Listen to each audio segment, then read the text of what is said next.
আলহামদুলিল্লাহ,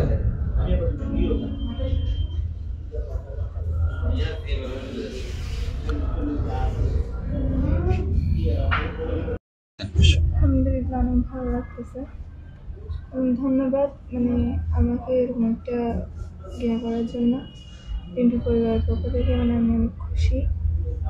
এটা হচ্ছে আমাকে ভারপ্রাপ্ত তারেক রহমান আমার কাছে, উনি আমাকে এই উপহারটা দিয়েছেন, আমি অনেক খুশি। বিসমিল্লাহির রহমানির রহিম। আমরা পিন্টুর অ্যাক্টিং চেয়ারম্যান তারেক রহমানের নির্দেশেই সারা বাংলাদেশে আমরা এইসব সেবামূলক কাজ করছি এবং যারা অত্যাচারিত, নিপীড়িত এবং শহীদ পরিবার, গুম পরিবার, এদেরকে নিয়ে কাজ করতেছি এবং এদের ফ্যামিলিগুলোকে নিয়ে আমরা যতটুকু পারি জনাব তারেক রহমানের নির্দেশনায় আমরা বিএনপি পরিবার সাহায্য সহযোগিতা করে যাচ্ছি। আমাদের এই জিনিসটা অব্যাহত থাকবে ইনশাল্লাহ। আমরা যখন দুঃসময় ছিলাম, যখন শেখ হাসিনা স্বৈরতন্ত্র কায়েম করেছিল, ওই সময় আমরা কিন্তু অনেক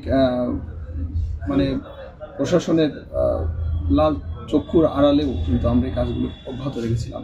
আমাদের পেছনে অনেক সময় সরকারি বিভিন্ন সংস্থা আমাদের পেছনে বাধাগ্রস্ত করেছে এই সব কার্যক্রমে, তারপরেও আমরা থেমে থাকিনি।